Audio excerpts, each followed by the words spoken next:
Hello, everybody. Welcome to this week's episode of Look Up. My name is Pilar Arias. I'm coming to you from Tampa, Florida. So happy to be here this week. We've got lots to get to, and I want to bring in our very special guests every week. We have Chief Meteorologist Brian James and Jim Danner. He's a senior meteorologist for us with Nexstar out in North Texas. Hello, gentlemen. How are you doing? Hi. Howdy, howdy, howdy. Happy Monday. Thank you so much for joining us. We have a lot to talk about this week. And, you know, with this show, for those who don't know that we control it all, we do it all ourselves. I've found some new tips and tricks here with the program that we get to use to bring this broadcast to everybody. So I've got a playlist, and we're going to be talking about meteor showers. So it's pretty cool, right? Yay. Oh, actually, I just brought up the wrong video. That is not what I wanted to do. See, Well, that looks cool too. this is all a work in progress. We're working through things. We're figuring out what works, and this is the fun part about doing a show like this. Is we're on the front edge of it. It's discovery time, where we figure out what we can do, what we can't do, what we're going to cover, what we're going to be like. Yeah, maybe this is going to be a little too complicated. But even then, we want to try to break down some of the more complicated things and make it simplified and easier to understand for y'all. On both technical and on visual.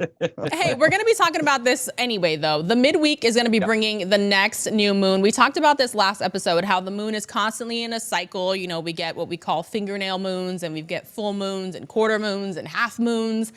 So we're excited to know that this week, we're looking at the 18th and the 19th. So in a couple days here, the new moon and the darkest skies are coming. The moon's going to be between the Earth and the sun. Its illuminated side is going to be facing away from us, and nights become the darkest of the month. So it's going to be pretty cool. Yep. So this video that we're looking at is from the last lunar eclipse, which happened a couple weeks ago. But regardless, it's going to be pretty cool to look up, and hey, just that's the show name, to see. And we've got storm systems moving out, so the clouds are kind of going with it too. Yeah, we're getting a drier pattern, which is great. But you mentioned the new moon, and the new moon is really important, especially for those who want to see things in the night sky, because if you get into, you know, a waxing gibbous or getting closer to a full moon, it illuminates the sky a lot more during the nighttime hours. But with a new moon, you don't have to worry about that. You do get those darkest skies and the best opportunities to see the most, in case of what you were talking about earlier, meteor showers. So you get to see more meteors just because of the fact the sky is that much darker. And the moon can be a light problem as well, you know. So you can't get away from the moon though. So, but in this case you can. All right, we're talking meteors. So here is some recent meteor sightings caught on camera. This one from the Elmhurst Police Department. We have a really cool website called Storyful where we can get citizen-generated videos. This one's actually international here, but the meteors, they are out and they are making appearances for sure. So this is Belgium's Luxembourg province where they saw this one shooting across the sky. And this is another police dash cam video here. This is in Neenah, Wisconsin. The police via Storyful. You can see it. It's kind of hard, but it's right in the middle of the screen, and it just it illuminates a nice sky. And when people see these, you know, a lot of the times people believe, you know, oh, shooting stars. But when they're this large, I mean, look at the size of that. That's when you can tell it's definitely a meteor. Do you gentlemen know anything about meteors by chance? Yes, actually. Well, I've seen them. Here's a couple of things to keep in mind when you're talking about meteors and when you see some of these like fireballs or some of these to go across the sky. Some of them are from objects that were out in space before our time. Could be a comet that broke apart. It could be an asteroid. It can be like debris from the tail of a comet. Exactly. Those little tiny grains of sand, smaller, the little pebbles. They're size like a pin, a needle pin. Yeah, if not a lot of them are small. So especially those smaller ones, it's going to take more of a dark sky to see them.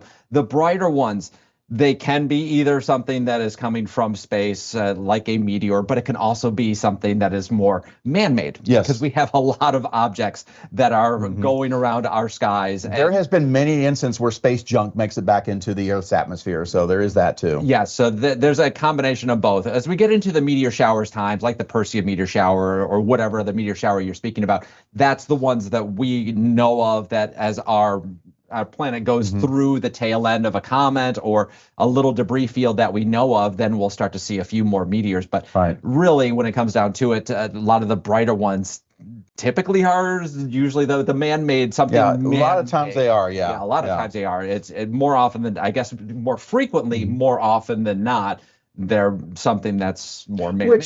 Which again, that's the reason why space vehicles have to have all the insulated tiles and everything around them, because you're going through it. Basically, it's catching on fire, so to speak. Yeah. And so you have to be able to protect it. And so that's what burns off everything that comes into our atmosphere. So gives you that cool look, though. Increasing the pressure, you start to go through more friction, and then at the speed, things start to burn up. Yep. Get a little crispy. Crispy. That's so cool. You guys know a lot more than I thought, for sure. I want to mention, everybody sees March and they start thinking spring. And I dressed purposely today in flowers. I don't know if anybody can see it. I even have floral earrings. And that's because everybody's so excited, because now finally spring is actually about to spring, right? It's actually about to happen. There's a lot of places in the country that are going to be glad that it's coming. Yep. Spring is spring, and this is the spring equinox, Yep. and that is when the sun's rays are generally right over the equator. Do we want to go through this? We want to talk about this a little bit? Yes, please. Let's do it. All right, let's get into it. Let's talk about what takes place when spring is springing. So here we got our big blue marble in the universe, and I tell you what, we have the tilt that goes along with our planet. It's a 23.5-degree tilt. Notice the Earth is not straight up and down. There's a little bit of an angle to it. So when we have the sun's rays hitting higher up on the globe, that's when we have the summer solstice. That's the longest day of the year. Then you have the equinox. That's when you have equal day and equal night. That's because the core of the sun's rays are right over the equator. Then you get to the winter solstice when it hits the Tropic of Capricorn, and that's when the rays are typically the weakest, but also we have the shortest day of the year. So that's the winter solstice. Now, the cool thing about the spring equinox and the fall equinox, and by the way, that does arrive this Friday at 9:46 Central Time, 10:46 Eastern Time, and then 8 Mountain Time and 7 Pacific Time. The cool thing about, kind of the interesting little caveat about this, you say equinox. Equinox means equal day, equal night. Well, equinox means equal night, but basically you're talking about that's usually when the day and night, the amount of time that the sun is in the sky, is equal to how much night we have. However, there's a little bit of a caveat to this, is when the sun's rays enter the Earth's atmosphere, they bend. So when they bend, they actually bend closer to the ground. So we actually see the sunrise a little bit before it occurs because of that optical illusion, and we hold on to the sun's rays a little bit longer as the sun sets because of that same optical illusion. So you end up having not equal day and night. It's usually off by about 3 or 4 minutes, and that's the reason, is because the sun's rays are bending as they enter the atmosphere. So we see them a little bit earlier, and we see them for a little bit longer, even on a day when it's supposed to be equal day and equal night. Yeah. This Wow. is again this is the time of year, like you're talking about. People see so many things to be happy for. Yes. Warmer temperatures. You get the spring rains for those that need it. You're heading closer to school being out. Yes. Summer vacation. This is a great time. Yeah, out here in Central Florida, I spent a lot of time in between Tampa and Orlando. There has been rain in the forecast for sure, and spring has sprung. We've got tons of flowers. I spent this past weekend at Epcot for the Flower and Garden Festival. Oh, nice. It's so beautiful. What are you guys experiencing out there in North Texas?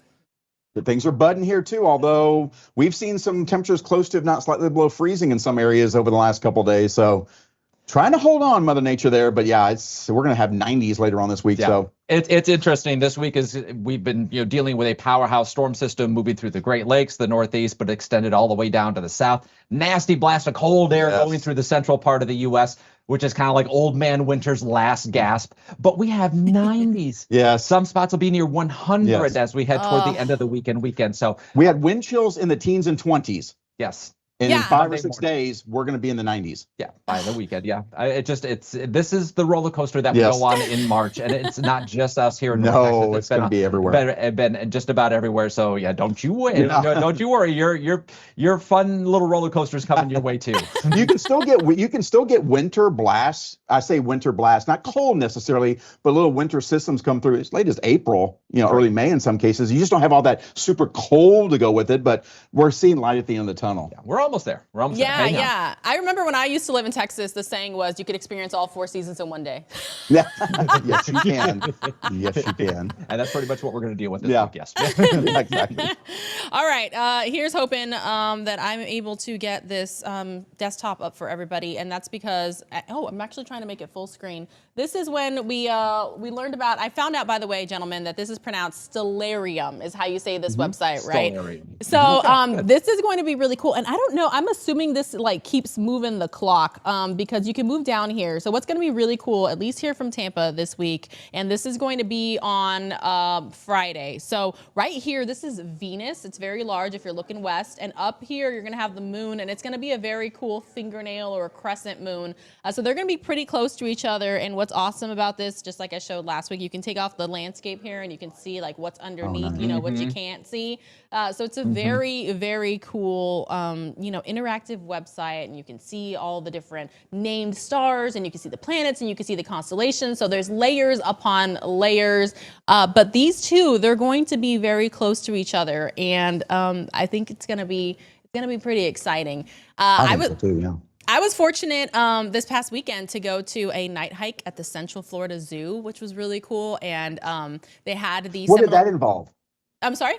What did that involve? What's a night hike at the zoo? So it was at the Central Florida Zoo, and it's about, you know, you can see the nocturnal animals, but they do like different themes for the night hikes that they do 3 times a year. And this one was Under the Stars. So I had to go for the show Look Up, and people are going to get to watch a little bit of it later here in the show. But yeah, the Seminole State College, I had no idea they have a planetarium. So the director brought out a huge telescope, and we looked up at Jupiter, and it is the largest magnification of a planet that I have ever seen. And I've been to the Lowell Observatory, and it was incredible. Like you could see the colors on Jupiter.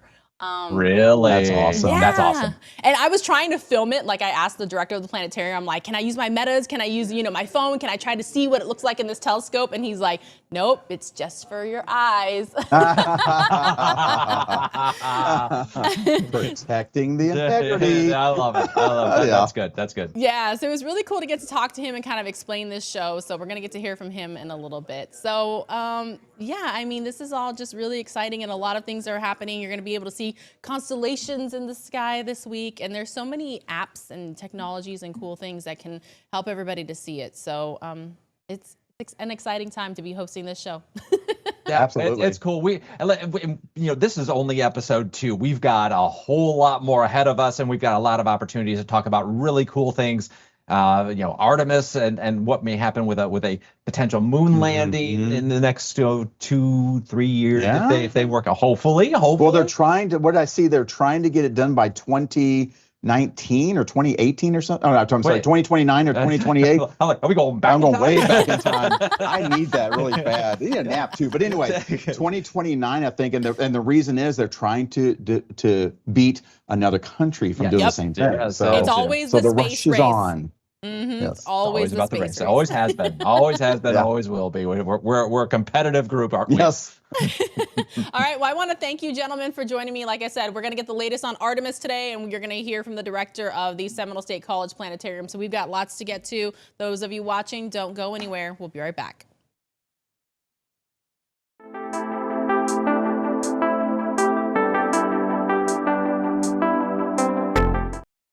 All right, everybody, welcome back to this episode of Look Up. My name is Pilar Arias. Happy to be here. Well, I mentioned it before the commercial break. I was fortunate enough to go to the Central Florida Zoo, where they did a night hike under the stars. So not only did we get to experience nocturnal animals, but we got to look through a telescope at Jupiter. I want to show you some of that footage now. It was very cool to be there for sure. So yes, this is a night hike, so of course it's very dark out, but this footage was actually captured with my phone. That's Jupiter right there. Can you believe it or not? And I want to show you how many people were out there. We all had to use flashlights that were covered in red cellophane as to not disrupt any of the animals there at the zoo. And it was cloudy for a bit. The clouds were coming in and out, but if you were able to just look up at the night sky, it was putting on a show in between those clouds. It was so beautiful. And I know, yeah, some people were there for the animals, but a lot of people were there to see the planets and the constellations and the stars as they lit up the night sky. Absolutely a sight to see. All right. Well, I mentioned it before. I got to speak with the director of the planetarium at Seminole State College. His name's Derek Demeter. I want to play my entire interview with him for you, just so you can kind of hear who he is, what he does, and why it just works so well. So let's get straight to it right now. Florida. We're here at the Central Florida Zoo for a night hike, and you're about to give a presentation. What are you going to tell these folks tonight? So we're going to explore what you can see in the current night sky and those connections to what we know about them and what we're planning to explore about certain places in the cosmos. And hopefully tonight, when they are doing their night hike, the telescope will show them some of the cool things they will learn tonight. This is only my second episode of this show, but I'm already really getting into what we can see in the night sky. We've had Venus and Saturn really close. We've had certain constellations, meteor showers, right? What else has actively been happening recently? Well, we just recently had a lunar eclipse on March 3rd. It was really cool about this one is that this lunar eclipse is occurring right as it was setting in the west, very early in the morning. So that was actually a very unique one for us. Yeah, and we also had a meteor shower, right? Yes, there are several different types of meteor showers that go on throughout the this time of year. The Lyriids, there's the Quadrantids, there's lots of different other ones that occur this time of year. We have a pretty good crowd here tonight. What do you think the interest is in space and the night sky? I think it's the final frontier. It's always something. It's some place we can't actually experience ourselves. So we have to find other ways to connect with it. And I think it's just nice to be out somewhere dark and actually see the sky and learn about the sky. And it's just, I don't know, it's just cool. It's space. Yeah, when I was a kid, we used to just look up and be like, oh, that definitely looks like a planet. That's really big. Or, a shooting star. But now with all this technology, we have so much more insight. I found a website, what is it, Stellarium? Stellarium. Yeah, Yep. and there's just apps on your phone where you can literally point up and it'll tell you what it is. Over your 20 years at the planetarium, what have you seen about the growth of technology? So the biggest one is, again, having access to this information via phone. But ironically, you would think that would make people not want to connect with somebody like me, but actually it's the opposite. People become curious and they want to know more about it, so they come to somebody like me who's an expert and get a chance to have that human-to-human connection. So I think as technology grows, I think we need that human connection. And the planetarium is a place where you can go and actually talk to somebody and get a chance to see something and ask questions. I just love to have time where we can just have people come up and ask just a bunch of questions about the universe. So that's the one thing I enjoy the most. But the coolest thing about technology is it has become, not necessarily for the planetarium, but for telescopes.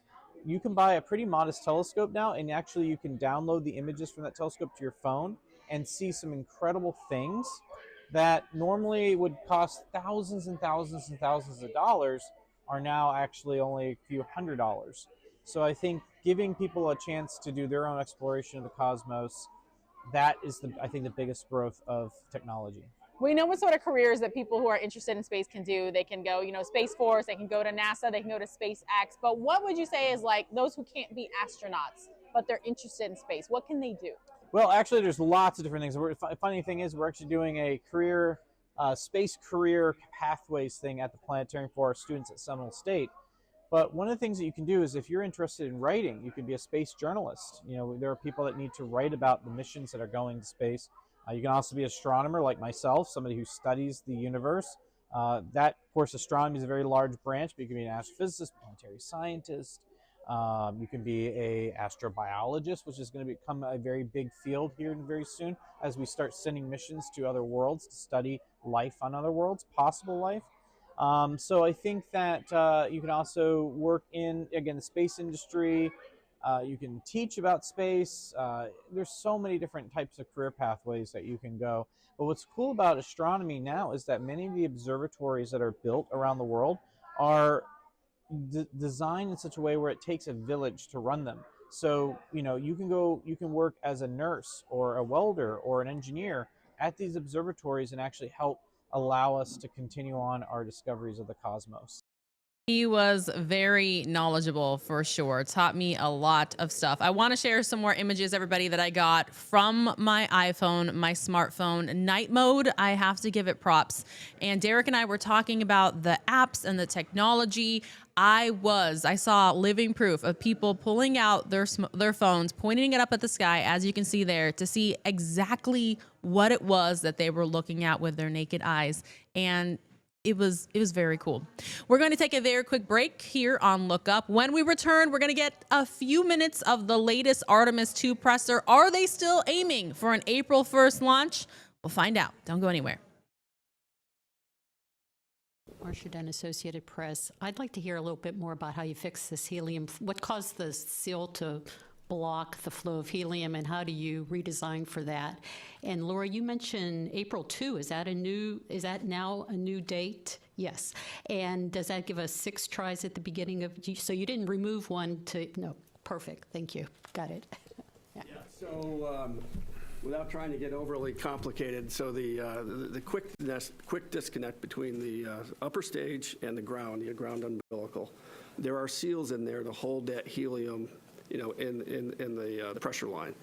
And one of the seals occasionally would get forced out of its location that it's supposed to be and block the flow through the quick disconnect itself. We actually ended up removing that seal and reinforcing another seal that would be less susceptible to that phenomenon. And so we'd have this buildup of high pressure gas after we vented the helium bottles. That high pressure gas forced that what we call this body seal out. And we redesigned a channel around another seal that also holds the pressure, a secondary seal, reinforced that.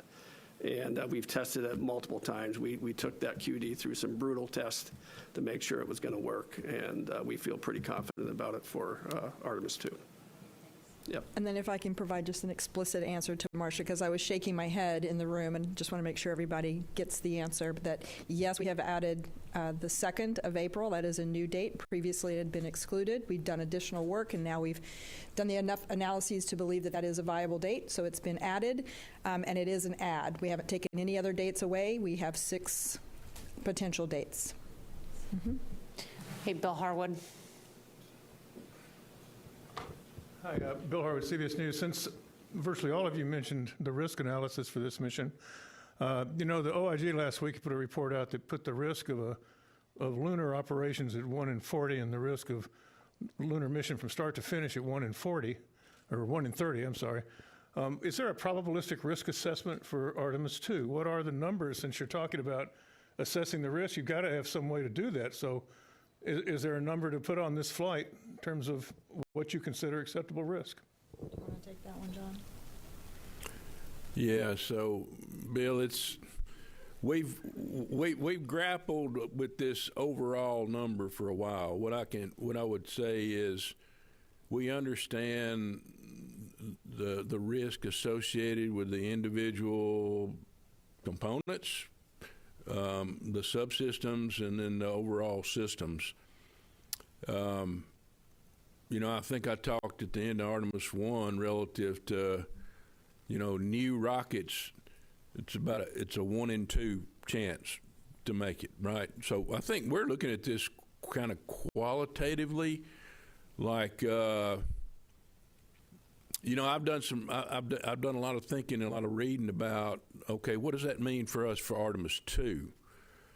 And, there's a lot of variables there, right? And it really depends on how quickly you get back into flying, right? And so, one of the variables is we've got such a gap between Artemis I and Artemis II, and you don't have that cadence, kind of like we had in shuttle, where we fly sometimes 4 or 5 times a year, right?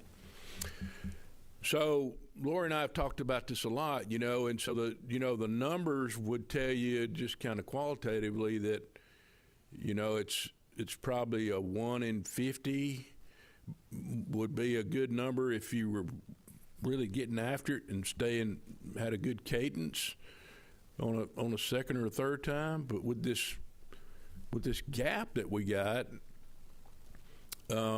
it's probably not, 1 in 1 in 50. It's probably not 1 in 2, but it's probably like, and I'm quoting Lori on this, is, you know, and I believe it too. It's probably closer to 1 in 2.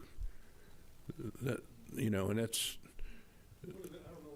Well, that basically means we're probably not 1 in 50 on the mission going exactly like we want to, but we're probably not 1 in 2 like we were on the first flight. That's what I would tell you. I think we're being really careful not to really lay probabilistic numbers on the table for this mission, just given the small amount of data.